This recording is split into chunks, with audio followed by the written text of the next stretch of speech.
আজকে দুটো প্রেমের উপন্যাস নিয়ে কথা বলবো এবং প্রেমের উপন্যাস বললে এখনকার সময় প্রথম যে দু তিনজন লেখকের কথা মাথায় আসে তাদের মধ্যে অবশ্যই অন্যতম স্মরণজিৎ চক্রবর্তী।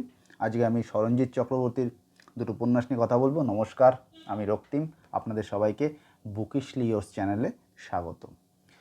দুটো উপন্যাস নিয়ে আমার দুটো আলাদা আলাদা পাঠ প্রতিক্রিয়া রয়েছে। প্রথম উপন্যাস হচ্ছে পাতা ঝরার মরশুমে। উপন্যাস বিপুল জনপ্রিয় এবং শোনা যায় যে কম বয়সী পাঠক যারা কলেজে বা সদ্য কলেজ থেকে বেরিয়েছে বা স্কুল থেকে সদ্য কলেজে গেছে তাদেরকে খুব অ্যাপিল করে এই রকম স্মরণজিৎ চক্রবর্তীর লেখা।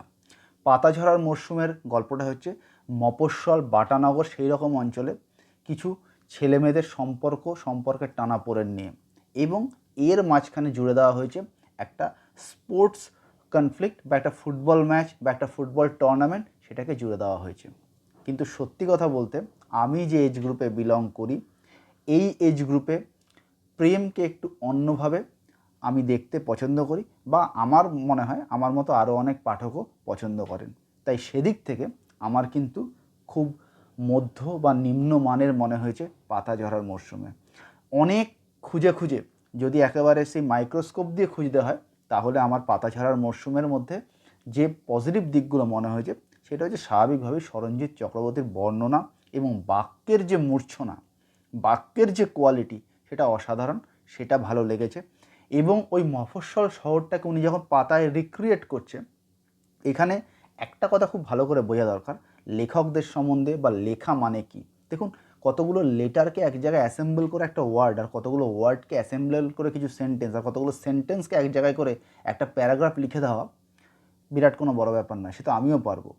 কিন্তু আমি কেন লেখক নই? কারণ লেখকরা প্রাণ প্রতিষ্ঠা করতে পারেন। তো স্মরণজিৎ চক্রবর্তী কিন্তু পাতা ঝরার মরশুমের মূল যে গল্প, প্রেম, প্রেমে পড়া, প্রেমে প্রত্যাখ্যাত হওয়া, বারবার প্রেমের প্রস্তাব দেওয়া, এই সমস্ত বিষয়গুলো যদিও বা আমাকে অ্যাপিল করেনি, কিন্তু উনি যে ফটোগ্রাফিকভাবে প্রাণ প্রতিষ্ঠা করেছেন ওই মফস্বল শহর বাটানগরে এবং চরিত্রগুলোর মধ্যে এবং তার প্রকৃতির মধ্যে, নদীর ঘাট, এই যে মফস্বলী জীবনযাত্রাকে তিনি যে তুলে ধরতে পেরেছেন, এটা নিঃসন্দেহে আমার ভালো লেগেছে পাতা ঝরার মরশুমে। কিন্তু মূল যে আখ্যান, সেই মূল আখ্যানে খুব একটা কিছু নেই। প্রেম এবং প্রেমের প্রত্যাখ্যাত, ওই যেটা বললাম সেটাই।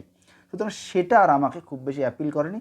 এবং টেমপ্লেট ধরে ধরে টিপিক্যাল স্মরণজিৎ চক্রবর্তী বলতে আমি যেটা বুঝি, পাঠক যেটা বোঝে, মোটামুটি সেটার বাইরে উনি যাননি। শুধুমাত্র একটা ফুটবল খেলা বা ফুটবল টুর্নামেন্টকে উনি ওখানে জুড়েছেন। এর বাইরে আর পাতা ঝরার মরশুমেতে আমি খুব একটা কিছু নতুন অ্যাপিলিং কিছু পাইনি। তাই পাতা ঝরার মরশুমে নিয়ে আর নতুন করে আমার খুব একটা কিছু বলার নেই। আমি ইতিমধ্যেই বলেছি যে বইটা আমার কিন্তু বিলো অ্যাভারেজ লেগেছে। এক্ষেত্রে বলি, আজকের দুটো বইয়েরই প্রকাশক আনন্দ প্রকাশক, মানে আনন্দ পাবলিশার্স। এবার দ্বিতীয় যে বইটা, সেটা তুলনায় রিসেন্টলি বেরোনো, সেটা হচ্ছে বাউল সুতো। এই বইটা কিন্তু আমার বেশ ভালো লেগেছে। বইয়ের ঘটনাটা খুব অল্প করে বললে, সিপাহী বিদ্রোহ পরবর্তী সময় যেখানে কোম্পানির শাসন চলে গিয়ে রানীর শাসন প্রতিষ্ঠিত যে ভারতবর্ষে, সেই কলকাতায় নিজের ভাগ্য অন্বেষণে আসে হীরালাল বলে একটি চরিত্র, এবং সেখানে তিনি একটি জমিদার বাড়িতে চাকরি নেয়, খাতাপত্র লেখালেখি, এবং সেখান থেকে তার সঙ্গে একটি বিধবা মেয়ে বসন্ত সেনা বা বসন্ত রায়, এক্স্যাক্ট নামটা ভুলে গেছি, সেই নামের একটি মেয়ের প্রেম হয়। এবং আরেকটি প্যারালালে সতীশচন্দ্র, যাকে মানে নিকনেমে সতু বলে ডাকা হচ্ছে, তার সঙ্গে আরও একটা বিধবা মেয়ের লীলার প্রেম হয়।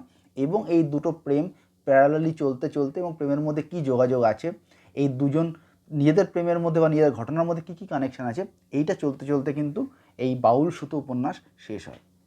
এবং এই পিরিয়ডিক সামাজিক উপন্যাস লিখতে গেলে যেটা দরকার হয়, সেই সময়ের রাজনীতিটাকে বোঝা, সেই সময় ভারতবর্ষ তথা কলকাতার রাজনীতিটাকে বোঝা এবং সেটাকে পাতায় রিক্রিয়েট করা, যেটা স্মরণজিৎ চক্রবর্তী খুব ভালোভাবে করতে পারেন। সেই সময় আর্থসামাজিক বিষয়, মানুষের খাওয়া দাওয়া, জীবনযাত্রা, ধর্মাচরণ, এই সমস্ত বিষয়, এবং সেই সময়ের কলকাতার সেট আপ, ট্রেন, ট্রাম, কী ধরনের গাড়িতে মানুষ যাতায়াত করতো, এই সমস্ত কিছু কিন্তু স্মরণজিৎ চক্রবর্তী খুব সুন্দর করে, লেখক স্মরণজিৎ চক্রবর্তী খুব সুন্দর করে তৈরি করতে পেরেছেন। এবং সত্যি কথা বলতে এটাকে আমার বেশ ভালো উপন্যাস মনে হয়েছে, খুব উচ্চ মানের উপন্যাস মনে হয়েছে। এবং এই বিধবা বিবাহ নিয়ে সেই সময় বাংলার নবজাগরণ নিয়ে তার যে অবস্থান তিনি তার চরিত্রের মাধ্যমেই প্রকাশ করেছেন, এটাও নিঃসন্দেহে বেশ ভালো।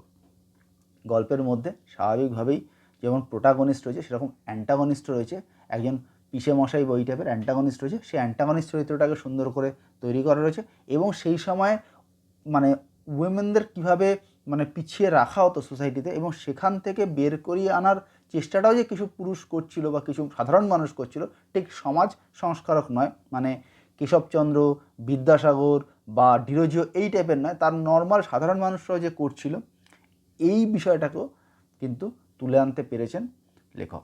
এবং অ্যাবভ অল সব কিছুর উপরে গিয়ে চলে গেছে হচ্ছে তার প্রেম, ওই সময়ের প্রেম, সিপাহী বিদ্রোহ পরবর্তী কলকাতার প্রেম, এবং সেখানে লক্ষ্মীবাই এসছে একজন নারী শক্তির প্রতীক হিসাবে, যেটা নিঃসন্দেহে ভালো লেগেছে। এবং শুধুই প্রেম নয়, প্রেমের সঙ্গে একটু হলেও সরঞ্জিৎ চক্রবর্তী কিন্তু প্রতিশোধের অ্যাঙ্গেল মানে কিছু থ্রিলিং অ্যাঙ্গেলও এখানে যোগ করতে পেরেছেন। খুন, পুলিশি তদন্ত এই জায়গাও খুব অল্প হলেও ছুঁয়ে গেছে এবং খুব ভালো লেগেছে সেই সময় কলকাতাকে রিক্রিয়েট করা, কলকাতার সেই সময় রাজনীতি, সেই সময় সমাজনীতি, সেই সময় আর্থসামাজিক পরিস্থিতি, ডেমোগ্রাফি, এই জিনিসটাকে খুব সুন্দর লেখা হয়েছে। এবং এই বাউল সুতো উপন্যাসটা কিন্তু সত্যিই এক কথায় দুর্দান্ত উপন্যাস বলে আমার মনে হয়েছে। এর প্রত্যেকটা ডিপার্টমেন্ট কিন্তু আমার ভালো লেগেছে। লেখা নিয়ে নতুন করে বলার কিছু নেই, সরঞ্জিৎ চক্রবর্তী একজন সিজনড লেখক এবং তার লেখায় তার বাক্যে যে আলাদা কাঠামো, যে আলাদা একটা কায়দা, সেটা নিঃসন্দেহে পাঠকদেরকে বারবার মোহিত করে, আমাদের সকলকে মোহিত করেছে, দুর্দান্ত। এবং বাউল সুতো এই উপন্যাসটা কিন্তু স্ট্রংলি রেকমেন্ড করছি আমি আমার সমস্ত ভিউয়ার এবং সাবস্ক্রাইবারদেরকে। আমার এই ভিডিও ভালো লাগলে অবশ্যই একটা থামস আপ, চ্যানেল ভালো লাগলে সাবস্ক্রাইব। দেখা হবে পরের ভিডিওতে, ততদিন ভালো থাকবেন, টাটা।